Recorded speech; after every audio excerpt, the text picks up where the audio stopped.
Paulinho, Mestre Renato, quanto tempo, cara. Que alegria revê-lo assim. Paulinho, eu fiquei Diga. aqui em silêncio antes de você entrar, me admirando.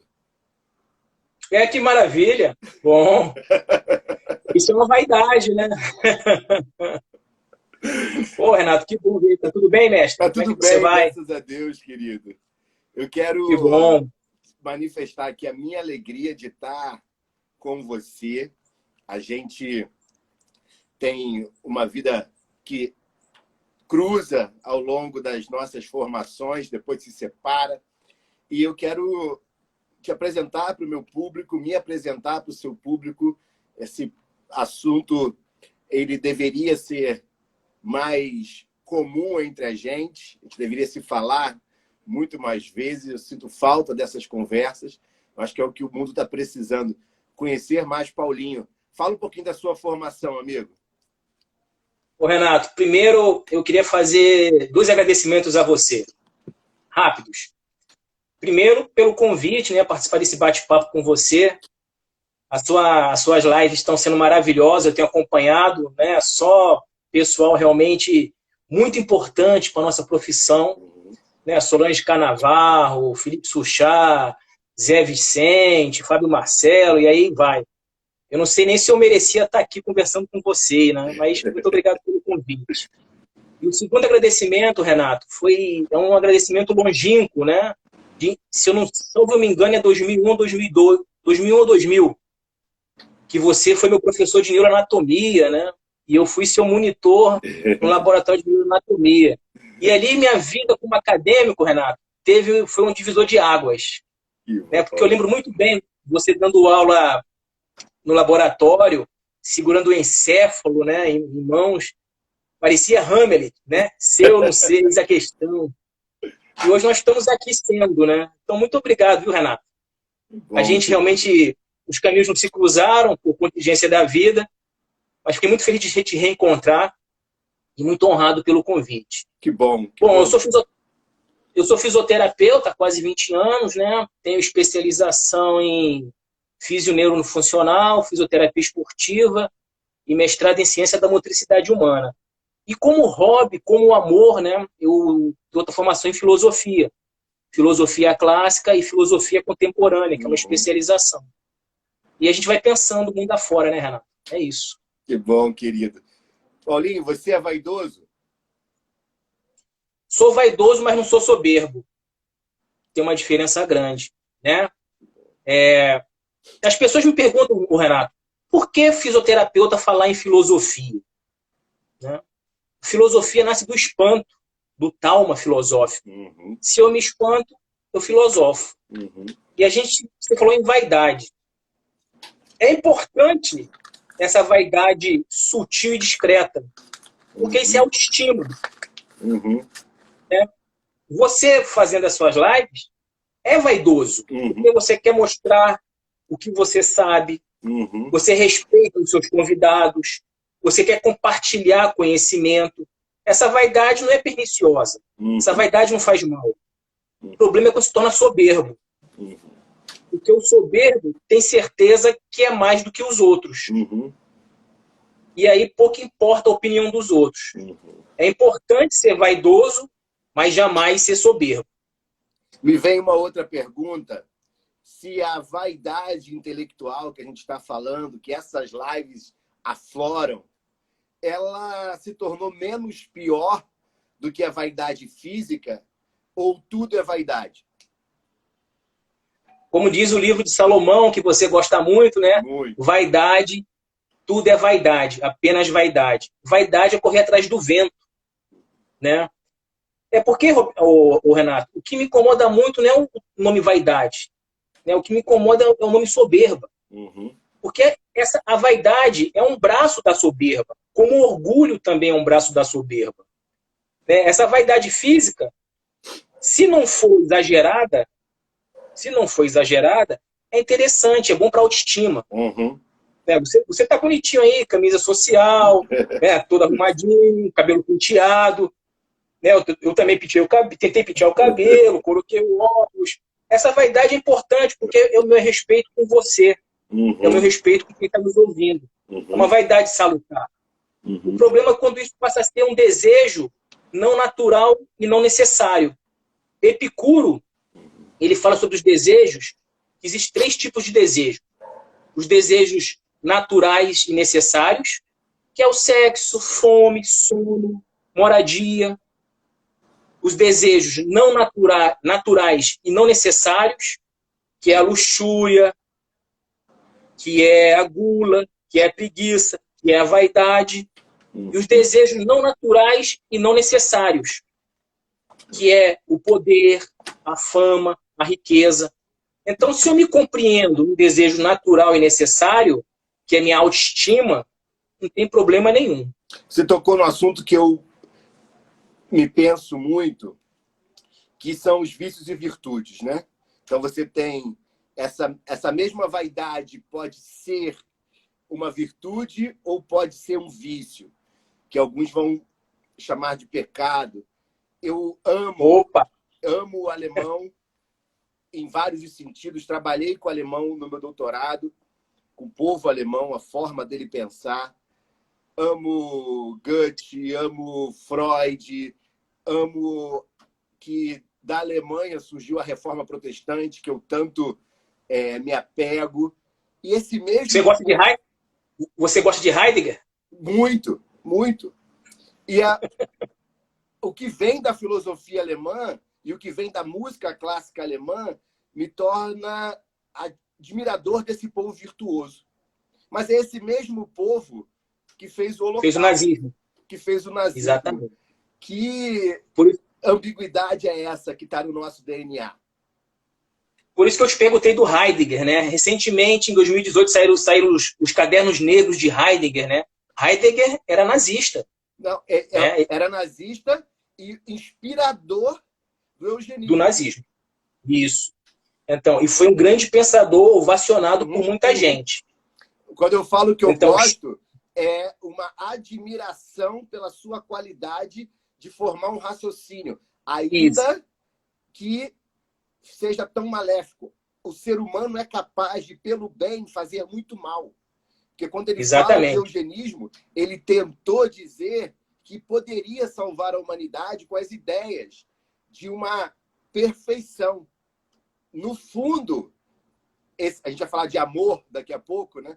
Esse amor patos tinha nele alguma bondade que fez uma crueldade enorme. Mas a ideia é falar desse vício e virtude que habita em nós. Ô, Renato, pecado é transgressão às normas divinas. Definição de pecado. E vício? Vício é uma falha humana. É algo muito mais próximo da gente. Né? Eu escrevi um livro chamado Oitavo Demônio, que versa sobre os pecados capitais. Ao invés de ser pecado, eu renomeei de forma vaidosa como demônios. Né? Porque no livro Grande Sertão Veredas, do grande João Guimarães Rosa, o questionamento do livro o tempo todo é um questionamento metafísico. O diabo existe? O demônio existe? Né? Ou nós somos humanos endemoniados? O que nós somos? Porque a mesma mão que acaricia, ela machuca. Perfeito. Então, quando a gente fala de demônios existentes no próprio homem, são esses nossos pecados capitais, né? Que são 7. Vou relembrar para a galera. Avareza, gula, preguiça, ira, luxúria, inveja e soberba. E aí, Renato, eu te pergunto. Você começou lá perguntando, eu fiquei me olhando porque eu sou vaidoso. Dos pecados, dos demônios capitais, qual lhe incomoda mais em você? Para mim... Em você, não nos outros. Em você. A ira. Você é um cara irado. Eu não sou, mas eu não gosto de me ver neste momento. Como a gente... E habitualmente você... É tudo. Habitualmente... Né? tem todos eles em nós, o que eu gostaria de não ter, o que mais me deixa incomodado é a ira. Então, Platão, grande Platão, sempre Platão, dizia que nós temos 4 virtudes principais: temperança, fortaleza, justiça e fé. São as 4 virtudes platônicas. Que a fé ele também chama de prudência. Né? Vou repetir. Temperança, fortaleza, justiça, prudência ou fé. Que bate com os frutos do espírito bíblico. Exatamente. Mas aí, Renato, você sabe que eu não tenho uma religião propriamente dita, mas eu tenho fé. E eu sou um leitor frequente da Bíblia. Isso é bom. Porque eu acho que a Bíblia é o maior livro de filosofia que existe. Né? Principalmente Salomão, os Eclesiásticos, eu acho sensacional. E você sabe que a Bíblia é muito tirado, né, do pessoal lá de Platão, Aristóteles, tudo isso. E quando a gente fala em vaidade, e Salomão deixa isso muito claro nos seus livros, que a vaidade ela é vã, ela é vazia. Vaidade é correr atrás do vento. No Paulinho, desculpa te interromper, no grego, a vaidade, na verdade, que Salomão escreve na velhice, é vazio. É o vazio, vanitas. É isso. No latino, se botou a vaidade, mas o que ele quer dizer é somos vazio. Estamos falando de vaidade aqui na live, mas de verdade a gente quer falar do nosso vazio. O vazio. Porque a vaidade ela é vã. A vaidade ela é vã. E aí, Renato, aí tem uma frase bíblica também que você gosta muito: de nada vale o homem ganhar o mundo se perder sua alma. Perfeito. Né? Porque a vaidade, ela atrai os outros pecados capitais. Por que pecados capitais? Quem denominou isso foi São Tomás de Aquino, na Suma Teológica. São capitais porque vem de caput. Caput é capítulo. Então, um demônio está sempre puxando o outro. Você não se torna irado sem ser vaidoso. Perfeito. Por que você fica irado? Porque mexeram na sua vaidade. Né? O soberbo, ele é um irado e ao mesmo tempo invejoso. Você sabe qual é a definição de inveja, Renato? Não. As pessoas falam que inveja é desejar o que o outro tem. Isso é cobiça.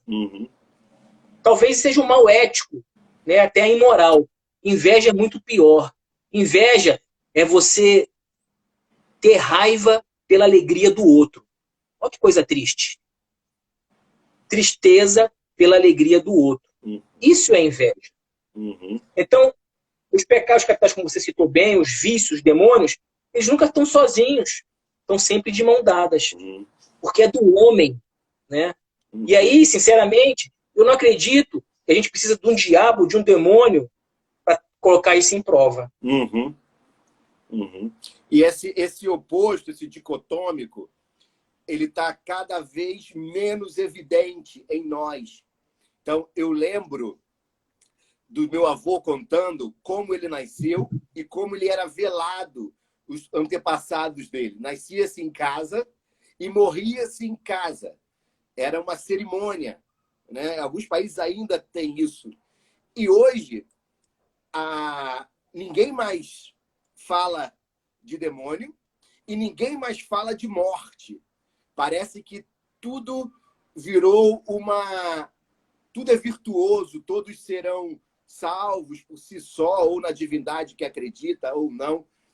E por que essa dificuldade pós-moderna, ou líquida, como nós vamos falar, de falar da nossa... do que não é bom finitude. em nós, da nossa finitude, do nosso vazio. Essa época do Instagram, das comparações, da vaidade pela vaidade, culmina nisso tudo, da gente esconder o que é ethos nosso, do que está lá dentro da gente e ninguém vê. Renato, em tempo de redes sociais, nem sempre o meu discurso é coerente com minhas ações. Você vê fotos, né, de famílias lindas, né, o baluarte da ação e da moral e da ética, e você sabe que aquela pessoa não é aquilo. Uhum. Né? E aí, se minhas ações não são coerentes com os meus discursos, eu vou estar sempre em crise existencial. Porque eu não me vejo naquilo que eu faço. E falar de morte dá uma sensação de impotência. Né?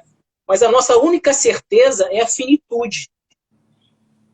Nietzsche tem uma frase sensacional para a gente baixar a nossa arrogância, a nossa soberba e nossa vaidade.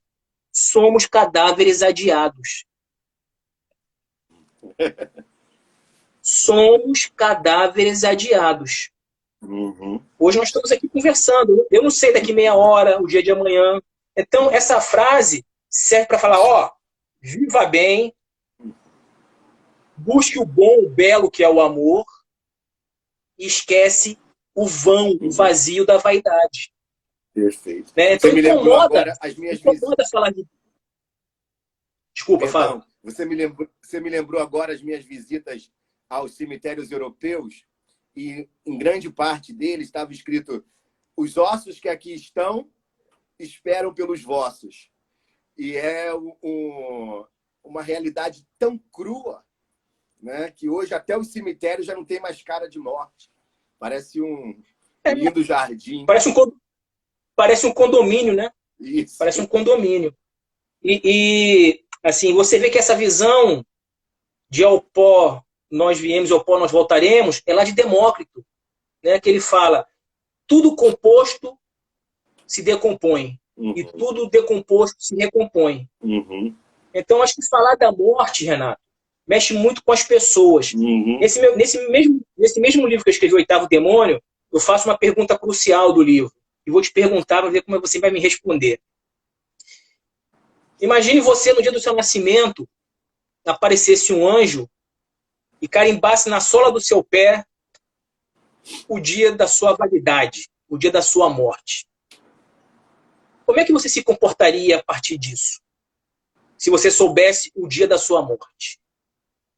É profunda.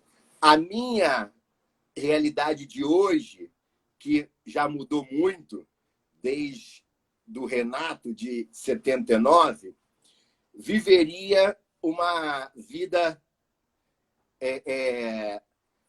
espiritualmente vaidosa. Essa pergunta me lembra muito o pecado do Santo Antão. Não sei se você conhece essa história. Sensacional. Eu acho que você quer que eu conte ou você... Você quer que eu conte ou você conta? Perdão? Você quer que eu conte ou você conta? Pode contar, ela é perfeita. Ela é o retrato da vaidade, né? Espiritual. Então, reza a lenda que Santo Antão era um monge egípcio, né? E ao completar 40 anos, ele foi para o deserto na tentativa de se tornar santo. Que era muito comum os monges irem ao deserto pleiteando se tornarem santos. E Santo Antão, aos 40 anos, partiu para o deserto. E foi morar numa caverna. E todo dia o diabo vinha ali tentar. Oferecia poder, dinheiro, mulheres, ouro. E Antão, firme no seu propósito de se tornar santo, meditando e jejuando. Isso perdurou 100 anos, isso perdurou 60 anos. Quando Antão completou 100 anos de vida, o diabo desistiu. Muito bom. Se materializou, entrou na caverna e falou: Antão, durante 60 anos eu lhe tentei todos os dias, de todas as formas, e você se manteve fiel ao seu propósito de se tornar santo. Hoje, você completando 100 anos de idade, eu desisto de você. Você agora pode se tornar santo. O diabo deu meia volta da caverna e, quando estava saindo, Antão, no fundo da caverna, gritou: eu agora sou santo! O demônio voltou. Vaidade pura, né? Ele muito foi bom, bem até bom. A vaidade pegar ele. O Flauber, isso é uma história do século XIX, ele diz que Santo Antão ainda muito religioso, dobra o joelho e faz uma oração. Obrigado, Senhor, porque agora eu sou santo. Aí o diabo volta. Sensacional, né? É sensacional, né, Renato? É sensacional, né? Essa história da vaidade, do orgulho, do ser poderoso que é o Criador, que a maioria de nós acreditamos, independente da religião, faz a gente... Está na filosofia o tempo todo.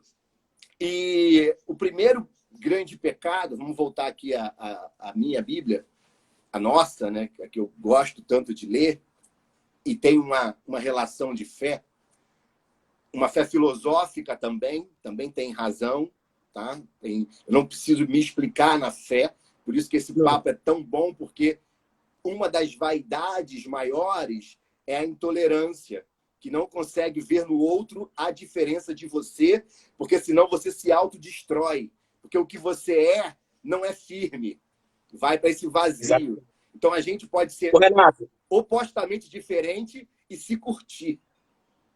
A fé não precisa de dúvidas, né? Perfeito. A fé é ausência de dúvidas. É isso aí. E aí, rapidinho, você conhece a história de aposta de Pascal? Blaise Pascal? Me conta. Pascal foi um grande físico, matemático, filósofo, e ele era cientista. Uhum. E os cientistas, o colega dele perguntavam, mas pô, você acredita em Deus? Uhum. Ele falou, claro que eu acredito. Mas como é que pode? Um cientista, um filósofo, um matemático. Ele falou, sabe por que eu acredito?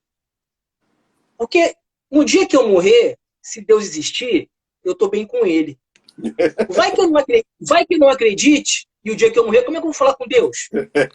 Isso é chamado, essa anedota chamada aposta de Pascal. Então é melhor acreditar para não se correr risco. Muito boa, né? Muito boa. E nessa história lá do primeiro pecado, que a gente falou de soberba, você me disse que você é vaidoso, mas não é soberbo. E a filosofia... Tento não ser. Oi? Tento não ser soberbo. Tenta. Humanamente, você respondeu isso, né? Porque você sabe o quão falho nós somos. E Adão e Eva têm a queda por causa da soberba. Porque eles se veem criados por alguém que não precisa de mais ninguém, porque é o Todo-Poderoso, o que não erra, onipresente, onipotente, onisciente, e eles se veem vazios. E bate a cadeia que você falou da ira, né? Que a ira ela é uma cadeia. Bate a vaidade, bate o orgulho, bate a revolta, aí vem a ira, que é a cegueira. Então, essa cegueira que a emoção nos causa, aí a gente vai entrar um pouquinho na neurociência, né? Opa! Eu imagino essa amígdala encharcada e o lobo frontal encolhido. E desobedecer pareceu uma saída. Então, a minha colocação toda, Paulinho, é a nossa dificuldade de obediência. Mais fraca aí, vamos ver se você volta. Ele caiu, eu vou chamar ele de novo e vou repetir essa pergunta. Vocês estão me ouvindo bem? Me fala aí para mim como está o áudio de vocês, por favor. Tá bom? Vou chamar o Paulinho aqui. E... Tá bom, então, né? O Vaniden disse que o áudio tá bom. Paulinho, me pede aí. Pronto.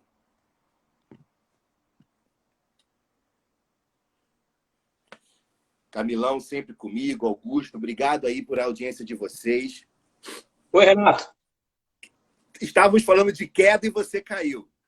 Você parou quando a amígdala encharcada e o pré-frontal ficou encolhendo. Perfeito, encolhendo.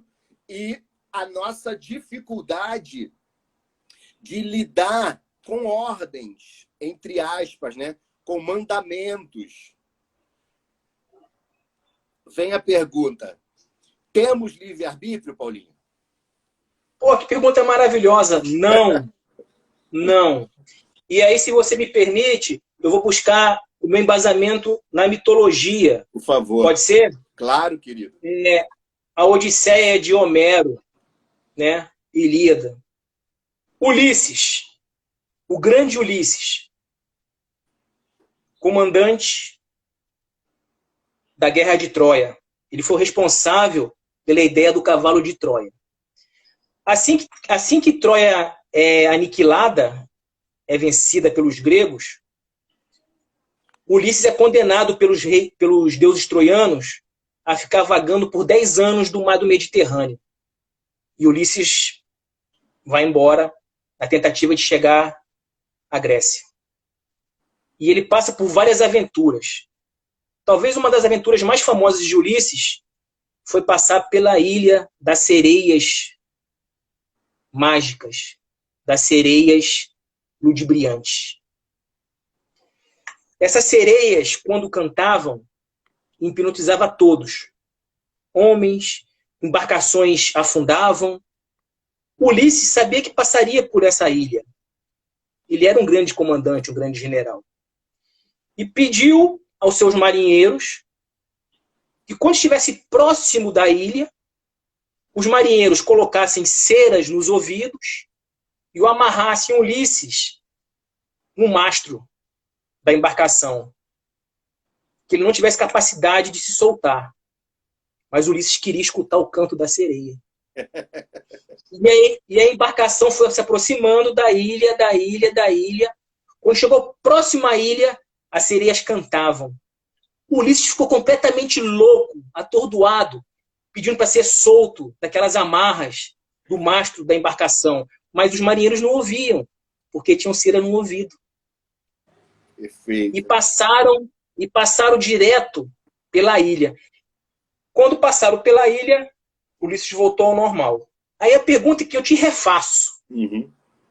No exato momento que se passava pela ilha, costeando pela ilha, quem estava no comando da embarcação?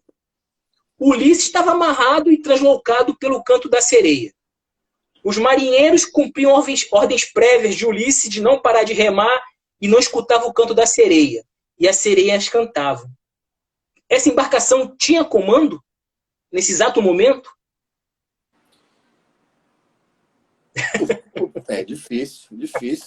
Deixa pensar. O comandante foi originalmente Ulisses. Mas estava amarrado. Estava amarrado. Amarrado e hipnotizado pelo canto da sereia. Uhum. Os marinheiros, por sua vez, com ceras no ouvido e remando por ordens prévias de Ulisses. E as sereias cantando, mas não sendo escutadas. Essa embarcação tinha comando? A natureza. É o que nós somos. Schopenhauer, que você gosta muito também, que é um filósofo alemão, ele fala sobre vontade. Toda a obra de Schopenhauer, que é o seu grande livro, O Mundo como Vontade e Representação, ele fala sobre a vontade. Eu já falei isso algumas vezes e vou repetir para você. O que é vontade? Para Schopenhauer, vontade é um gigante muito forte, mas cego, carregando nas suas costas a razão. Quem é a razão? Um velho, decrépito e aleijado. Quem está no comando dessa caminhada? O cego, forte, ou velho, aleijado e decrépito, sendo carregado pela vontade. Tem comando isso? De novo, a natureza, né? Quem comanda é o rio. A gente acha que tem um livre-arbítrio, que talvez seja até interessante achar. Mas nós sabemos que a vida é muito criativa no imponderável, Renato. Uhum. Você está me escutando, Renato? Está escutando? Bem, escutando bem. Fale aqui, mas eu não perco a linha de raciocínio, tá? Tá? Repetindo, a vida ela é muito rica no imponderável, muito criativa. Quem diria, há três meses, se nós estaríamos o que a gente está vivendo agora. Cadê o nosso livre-arbítrio? É essa? Que livre-arbítrio é esse? Uhum. E aí, eu estava numa live com o Edmur e você entrou e você tocou em 2 pontos que eu achei muito importantes. E eu não pude te responder, né? Porque estava numa confluência de pensamento com o Edmur. E foi sobre Cronos e Kairos, ou Kairos, Isso. como as pessoas gostam. Né? Cronos, eu acho tão bacana essa diferença.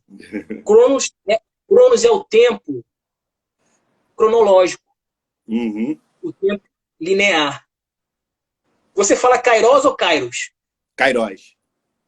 Porque alguns tradutores falam Kairos, Kairos. Então vamos usar o teu Kairos. O Kairos é o tempo oportuno, é o tempo da mudança, o tempo qualitativo. Uhum. E aí que bonito. Os gregos diziam que o Cronos é o tempo dos homens. E Kairos é o tempo de Deus. Kairos é afastar do caos e abraçar a felicidade. Olha que poético. Muito forte. É o tempo de você agir, de você ser Renato, de você achar que você está no controle do seu livre-arbítrio. Perfeito. A gente deveria ter feito uma live só sobre vaidade, né? Mas a gente tem que falar, a gente tem que falar também de amor. E esse amor... se você quiser, eu continuo aí, não tem problema. Então vamos continuar, eu também posso. Então, Pergunta o pessoal aí, se o pessoal quiser, manda coraçãozinho aí. E eu quero que eles botem perguntas aqui, que eu vou abrir para perguntas, a gente não vai ficar só de nós dois aqui, não. Beleza. A insatisfação, ela é uma característica da nossa vaidade? Nunca é suficiente?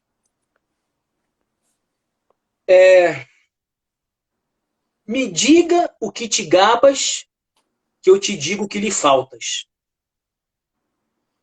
Me diga o que te gabas, que eu te digo o que lhe faltas. Você lembra quando eu falei dos desejos de Epicuro? O terceiro desejo, tipo de desejo, que são os desejos não naturais e não necessários, que é a fama, poder, riqueza. Eu quero sempre mais. Quero sempre mais. E a insatisfação nasce disso. Por isso que Platão usa aquelas 4 virtudes. Né? A temperança. A temperança. É você ter essa ausência de insatisfação. Né? E aí, querido Renato, a gente vai devagarzinho para o amor. O que é o amor? O amor é aquilo que eu desejo. Não é necessariamente aquilo que eu quero, mas é aquilo que eu desejo. Aí depois eu conto a história do banquete de Platão para entender esse amor eros, esse amor desejante. Depois a gente vai falar do amor filos e do amor... Isso, filia. E do amor patos, que vem da nossa área, né? Quando você estuda patologia, as pessoas talvez não entendam que vem dessa paixão que pode... Mas aí, Renato, não é amor, é paixão. É paixão. Do coração que sofreu, talvez, de tanto amar, de tanto desejar. E aí Aristóteles diz que a paixão é um átimo de inconsciência do coração. Né? É um momento que você perde completamente a razão. Isso é paixão. Né? Mas vamos continuar na vaidade. Fala aí. Nessa vaidade que Salomão diz que ela é pueril e a gente vê ela se tornando poeira na nossa cara, né? Na ruga, na hernia de disco, sensacional. No cálculo que está aparecendo, na vértebra derretendo. A gente vai voltando a esse vazio. E, de novo, a gente acaba se apegando a uma beleza interior. E eu gosto muito de uma frase do Oscar Wilde, que ele fala assim: você é um ser humano raso se não avaliar o outro pela sua beleza. Então, de novo, a beleza interior é uma maneira para aliviar os feios? Só pode se medir belo ou falar de beleza quem é belo? Só pode falar de riqueza quem é rico? Só pode filosofar sobre perdão quem perdoa? Não, não. É aquilo que eu falei para você. O meu discurso tem que ser coerente com minhas ações. Mas, por exemplo, o grande filósofo Sócrates, ele era horrível. E ele foi um dos grandes oradores sobre o amor, né? Sobre o belo. Porque o amor é sempre a busca do bom e do belo. E quando ele fala em belo, ele não está se referindo à estética do belo. Ele está se referindo ao que é feio. E o que é feio, Renato? Antiética, a mentira, a pessoa que é imoral, o perverso, o medroso. Isso é ser feio. Né? Mas é muito conveniente para todos nós falarmos de coisa que a gente não domina. Né? A gente vê nas redes sociais, né? O que tem de advogado, o que tem de médico, o que tem de jurista, é uma barbaridade. E sequer dominam isso. Mas por quê? Porque é a vaidade de achar que sabe alguma coisa. É o pai de todos os vícios, de novo, aí, como diria Santo Agostinho. A Débora não, a Nanda está falando aqui, beleza é um conceito subjetivo, entre aspas, né? A beleza, como definição, é o contraste e a harmonia. Então, você precisa de algo que contrasta, para não ser único, mas harmônico. Então, isso salta aos nossos olhos desde que nós somos sapiens, ou até antes disso. Está no nosso DNA olhar algo e falar, isso é belo. Né? E Renato, variou ao longo do tempo, mas nós sempre tivemos esse conceito de beleza e que poderá ser desconstruído, poderá ser mudado. O belo daqui a 30 anos pode ser diferente desse belo padronizado de hoje, mas terá contraste e harmonia. Você vê que a natureza é tão perfeita que todo filhote, todo bebê é belo. Não, é para sobrevivência, é para a mãe não rejeitar. Perfeito. Né? É para a mãe não rejeitar, por isso que todo bebê é belo. Porque a beleza, como você falou, é um padrão de conjunção com o que é estético, com as formas. Né? Mas, com o tempo, se você não se ver belo por dentro, você se torna feio. É porque beleza e feiura, se é que feiura existe, você com o tempo acostuma. Perfeito. Né? Você se adapta à beleza e à feiura. E aí o que sustenta o que você é, o que você pensa, o que você filosofa. Porque filosofar, Renato, é um ato muito dolorido. Né? Filosofar não é fácil. É você com você. E você com você, tem pessoas que não conseguem se ver. Né? A filosofia ela existe para facilitar a vida. Filosofia ela tem, né, a etimologia é a palavra amor. Amor à sabedoria, amor ao conhecimento. Por isso, Renato, que você é um PhD, é bom falar isso para você, porque você sustenta o título. Por que eu falo isso? Porque eu fico muito pasmo quando eu vejo um PhD arrogante, soberbo. Porque é PhD, doutor em filosofia. Ele seria o primeiro a reconhecer a sua própria ignorância. Perfeito. E aí tem um livro do Marcelo Gleiser, que é o nosso grande físico, que acabou de ganhar um prêmio Temple, né, que consegue associar religião com ciência, chamada Ilha do Conhecimento, que ele diz o seguinte: A ignorância é proporcional ao conhecimento. Imagine você uma ilha, e essa ilha é o conhecimento. E a borda da ilha é a ignorância. Então, quanto maior a ilha vai crescendo em conhecimento, vai aumentando a borda da ignorância da própria ilha. Perfeito. Então, são proporcionais. Então, Uhum. quanto mais eu sei que eu não sei. É o princípio socrático. Só sei que nada sei. Perfeito. A gente está falando ainda de vaidade, para quem está chegando agora, a live ela é dinâmica, né? E vamos entrar um pouquinho lá na mitologia bíblica e grega, aonde na Bíblia o grande pecado de Lúcifer, de novo, foi a insatisfação, o orgulho. Ele era o arcanjo mais belo, o preferido. O cara tinha tudo para estar bem na frente. Para ser o cara. Para ser o cara. Ô, Renato, Lúcifer é aquele que traz a luz, né? O iluminado. Olha o nome dele, né? O problema de Lúcifer, né, que você vai falar, foi que ele deixou de ser nós para tentar ser eu. Perfeito. Ele quebrou a corrente e aonde ele começa, a gente fala hoje, né? Eu prefiro ser o último leão do que o primeiro rato. Lúcifer preferiu ser o príncipe no inferno do que escravo no céu. Foi isso. Aí eu faço analogia com Narciso, que tinha sensacional. A princesa apaixonada por ele. Como Lúcifer tinha um Deus que o admirava, mas ele prefere se olhar do que ser Ubuntu, do que olhar para a humanidade ao redor dele.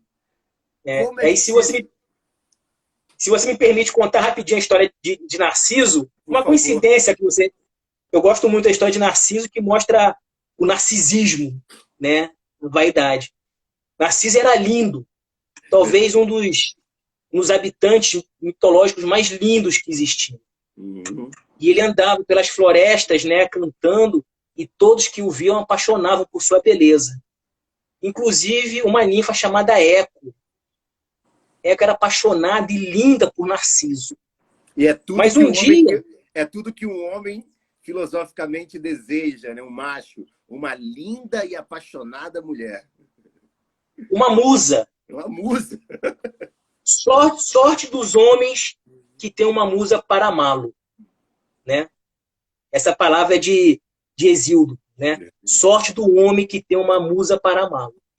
E aí, Renato, Eco se apaixonou por Narciso. Mas Zeus frequentava muitas florestas. E Zeus era extremamente promíscuo. E andava com muitas ninfas. E era mulher de Zeus, soube da safadeza de Zeus com as ninfas. E foi tomar satisfação nessa floresta. Eco, sabendo que estava chegando, deu um jeito de ludibriar a Hera. E Zeus conseguiu fugir às ninfas. Hera ficou possessa com a atitude de Eco. E condenou Eco a sempre repetir a última palavra. Por isso que é Eco. Foi só o que ela ouviu. Exatamente. E Eco tentou sempre se aproximar de Narciso. Mas como ela falava só a última palavra, Narciso nunca escutou Eco. Até o dia que ele falou, se afasta de mim, vai embora.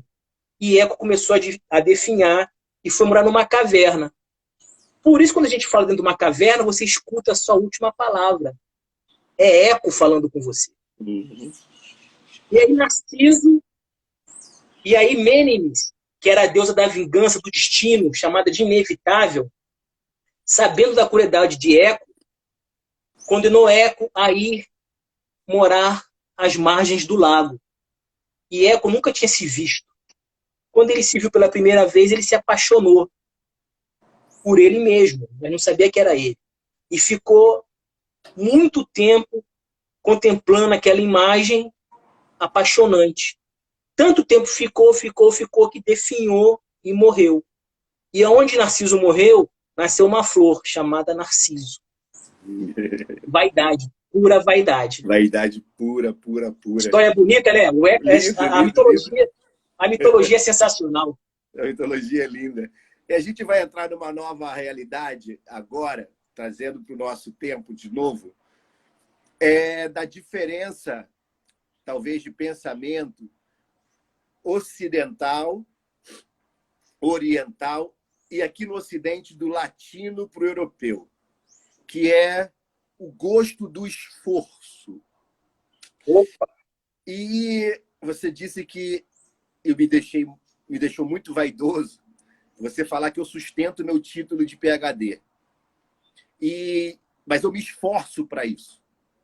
Porque, Renato, rapidinho te cortando. Porque eu falo o seguinte, mestre, doutores, pós-doutores tem um montão. Você conhece.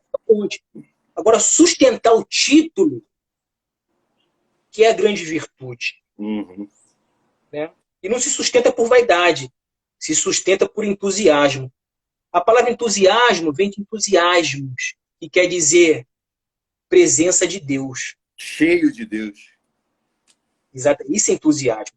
Então, amor e entusiasmo tem tudo a ver. Mas desculpa te cortar e fala de novo. Não, você pode cortar sempre. Essa ideia do gosto pelo esforço, do effort, do fazer acontecer, nessa geração a gente vê alguém querendo doutorado sem o esforço da pesquisa, alguém querendo a saúde sem o esforço do não, alguém querendo um relacionamento sem o esforço de se doar, de se perder pelo outro, alguém querendo a fama sem o que a sustente. Voltamos ao vazio. O vaidoso é preguiçoso? O vaidoso... Vamos repetir. O vaidoso, aquela vaidade qualitativa, se eu posso dizer isso, não. Porque essa vaidade te dá autoestima de você fazer. Agora, o vaidoso soberbo é preguiçoso. Porque ele acha que não precisa mais de nada. Ele já atingiu o topo. Então, eu sendo soberbo, Renato, falar com você, estou lhe prestando um favor. Esse é o soberbo. Perfeito. Sabe, se eu fosse soberbo, quando você me convidou, né, para esse bate-papo, eu te perguntaria, Renato, quantas pessoas assistem em média a sua live? Muito bom. Se for menos de 2.000, eu não vou. E quem assiste sua live? Ah, se não tiver fulano, se ficando, eu não vou. Isso é ser soberbo. O soberbo desdenha. O soberbo desdenha, porque ele acha que não precisa de nada. O vaidoso, ele é egocêntrico. Não o vaidoso, o bom vaidoso, né? O vaidoso que tende a soberbo. E aí tem um filósofo chamado Alain de Botton, eu acho que se pronuncia assim, é francês, que ele tem um livro chamado Fome de Status. Fome de Status. Que ele diz que o ego é como um balão cheio com um pequeno vazamento. Que o tempo todo você tem que dedicar ao egocêntrico um elogio. Porque senão esse balão vai esvaziando. E esse balão cai. Quando cai, cai no vazio. Vazio de vã, de vaidade. Né? Então, cuidado com nossos balões, né, Renato? Nossos balões egocêntricos, né? Muito bom. E é muito bom entender isso. Eu acho que quem está assistindo a gente está aprendendo hermenêutica do ethos, que é a interpretação dessas várias características humanas que nos facilita muito. Tudo de bom e de ruim que a gente tiver na vida virá de um outro ser humano. E quando a gente começa a entendê-lo, a filosofia te faz esse mergulho, né, a um local difícil de ser acessado, mas quando você o acessa, te dá as ferramentas para o autoconhecimento e autogestão e a gestão do outro. Aí vem o gancho para o amor. E antes de falar de amor, né, você falou do outro, não existe encontros insignificantes. Você, é como Heráclito diz, não é possível banhar-se no mesmo rio, da mesma maneira, da mesma forma, duas vezes iguais. Uhum. Eu, Renato, quando acabar o nosso bate-papo de hoje, eu vou estar diferente. Eu tenho que estar diferente. Eu tenho que o tempo todo estar me reeditando. Eu não posso, Paulinho de 2020, chegar daqui um ano, em 2021, ser o mesmo. Porque a gente é formatado por encontros. Por encontros. E aí tem uma lenda sufi que eu gosto muito, e eu conto muito essa lenda, que diz o seguinte, que quando a gente nasce sabendo tudo para ser feliz. Tudo pronto. Mas aí um anjo enviado, não se sabe bem por quem, por Deus, por diabo, ou por alguém, você pequenininho, bebê, chega até você e te cala com esse sinal. Essa marca que nós temos aqui é a pressão do dedo do anjo nos calando. E aí você vai crescendo pelos seus condicionadores. E quem são os condicionadores? No primeiro momento é pai, mãe, tio, a família. Depois passa a ser escola, professores, diretora do colégio. Mais à frente, namorado, namorada, faculdade, trabalho. E aí você vai sendo cheio de entulho dos seus condicionadores. E aquele bebê que tinha tudo para ser feliz é uma simples imagem e tênue daquele bebê. E como é que eu resolvo isso? Conhece a ti mesmo e conhecerá o teu Senhor. É isso, né? Então a gente tem que se livrar dos entulhos. Dos entulhos. E a gente está vivendo, parece que é debaixo de um grande lixão de conservadorismo, aonde falar ou pensar progressivamente que é uma natureza humana. Nós temos nossos DNAs mais ancestrais e valorizamos isso, mas nem por isso somos esses ancestrais. Somos parte dele. A gente é novo o tempo Coexistência. todo. A coexistência, né, Renato? Perfeito. E como é que a gente lida com essa vontade que se vê aí em políticos, em líderes, de não deixar você crescer? Cada vez mais a gente está aceitando e pedindo alguém para nos ditar a tal da regra. Que momento é esse? E eu sei que esse momento, fisicamente, ele tem um sentido. Nós, bio e fisicamente, somos contração, né? Lembra do potencial de ação long term, que dá uma despolarização muito grande, e depois a gente hiperpolariza, falando do nosso potencial de ação. Ou no coração a gente faz sístole e diástole, ou a gente inspira e expira. E o cosmo também está nessa expansão e contração.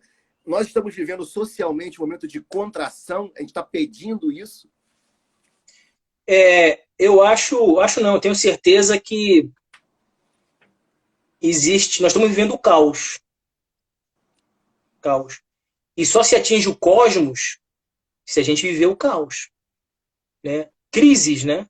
A crises. Você falou muito bem, o mundo é expansão. Nós somos seres expansivos, né? Coração, tórax, né? Os órgãos sexuais expandem e deprimem. O homem é expansão o tempo todo. Né? E você falou dos líderes. Hoje em dia nós não temos líderes, como Mandela foi um líder. A gente não tem líder. Nós temos chefes. São coisas diferentes. Líder, Renato, é aquele que te inspira, que você compra a causa dele e vai até o final.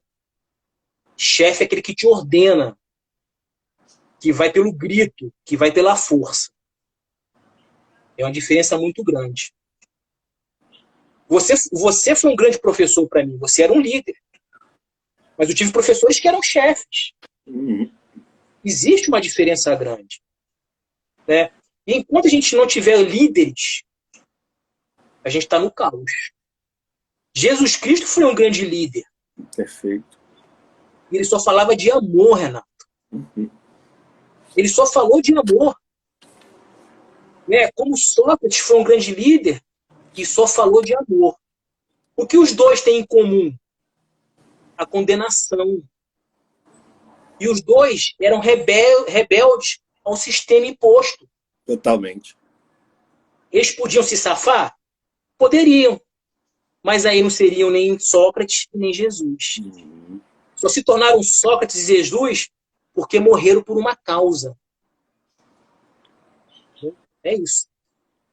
Paulinho, você me vem muitos pensamentos, e um deles agora sobre Jesus Que bom. Que ele, apesar da figura do diabo ser tão lembrada, presente, Jesus pouco fala dele, porque o grande inimigo de Cristo foi alguém muito próximo. Foram os religiosos da época. Os homens, Renato. Os homens da época. Aí eu pergunto no meu livro, né? Somos demônios humanizados ou humanos endemoniados? O que você acha? Somos demônios humanizados ou humanos endemoniados? Difícil. Sabe? Porque aí entra a soberba nossa achar que o demônio vai entrar no meu corpo, vai mexer na minha mente para que eu faça o mal. Por que eu não sou capaz de fazer? Por que eu não sou capaz de... Na minha, né, visão cristã, do Cristo que morre para me justificar, já não me cabe mais a segunda opção de humano endemoniado. Agora sou eu respondendo por mim. E, Paulinho, já terminamos 1 hora de papo e não falamos de amor. Pode voltar se você quiser. Se o pessoal quiser, a gente volta. Então tá bom, pessoal. A gente vai voltar, tá bom? Falando de amor. Como é difícil. Já fica com essa pergunta para a próxima. Amar o caos lá em Guiné-Bissau, amar a guerra em Ruanda, parece ser mais fácil do que amar quem está do meu lado aqui. Vamos falar sobre isso, tá bom? Isso. Valeu.